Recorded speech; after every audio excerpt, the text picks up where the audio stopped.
An extraordinary shift is unfolding in UK foreign policy that has ignited both hope and heated debate. Sir Keir Starmer is poised to formally recognise Palestine as a state. This significant announcement, expected on Sunday afternoon, marks a dramatic departure from decades of British diplomatic posture, which traditionally linked official recognition to the progress of peace negotiations.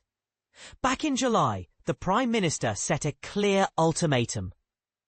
The UK would modify its stance by September unless Israel fulfilled crucial conditions, including agreeing to a ceasefire in Gaza and committing to a lasting peace framework grounded in the two-state solution.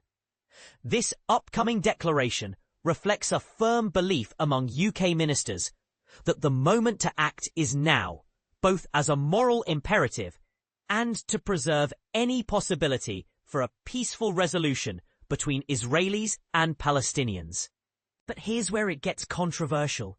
The decision has sparked strong opposition from the Israeli government, families of hostages taken by Hamas, and certain conservative politicians.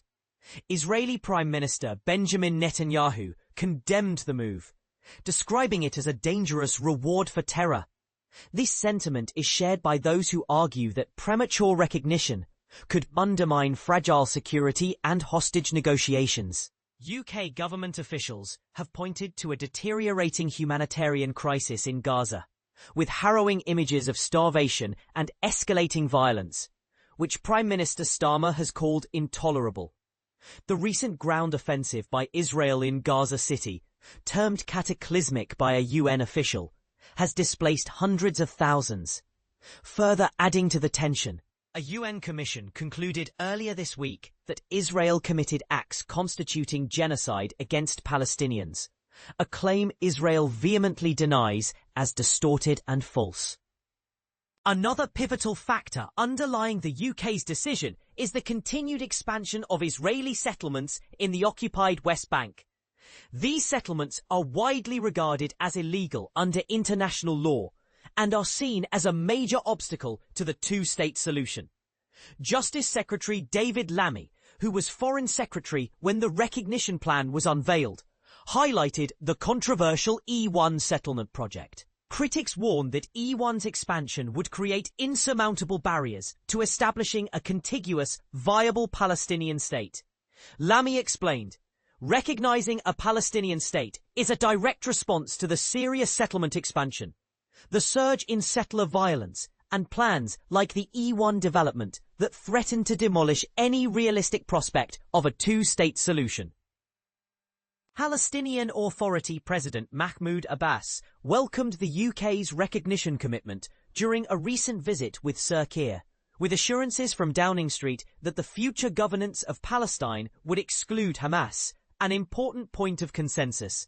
Conversely, Conservative Party leader Kemi Badenoch, while supporting a two-state resolution in principle, warned sharply against recognising Palestine before the release of hostages held by Hamas. Writing in The Telegraph, she said, "Recognition at this juncture would be perceived as rewarding terrorism, a stance clearly opposed by the United States." Adding to the complexity, families of hostages taken by Hamas have publicly appealed to Sir Keir to delay recognition until all captives, currently 48 individuals, 20 of whom are believed to be alive, are freed.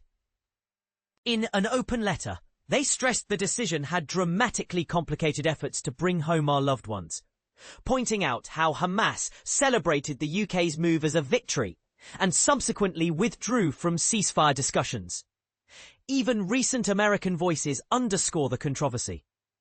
During a state visit to the UK, former US President Donald Trump expressed his disagreement with the UK's planned recognition. Sir Keir initially set the deadline tied to the UN General Assembly meeting this week to press Israel for concrete actions, ending violence in Gaza, agreeing to a ceasefire, and recommitting to a sustainable peace process, reviving hopes for a two-state solution. He stated in July, "Our recognition of a Palestinian state has always been about supporting a meaningful peace process, at a moment that could have the greatest positive impact. Now, with that process in jeopardy, we must act. The UK is not alone in this approach. Countries such as Portugal, France, Canada and Australia have indicated plans to recognise Palestine, while Spain, Ireland and Norway took the step last year. Around 3/4 of the UN's 193 member states already recognise Palestine, though the status remains symbolic given Palestine lacks internationally accepted borders, an official capital or a standing army. To understand the bigger picture, the two-state solution envisions a sovereign Palestinian state within the West Bank and Gaza Strip, with East Jerusalem as its capital. Currently, Israeli occupation limits the Palestinian Authority's control, making the political and territorial realities complex and unsteady. Recognition of Palestinian statehood has long been championed by many within the Labour Party. Pressure has mounted on Sir Keir, especially from left-wing MPs, to adopt a more assertive stance on Israel.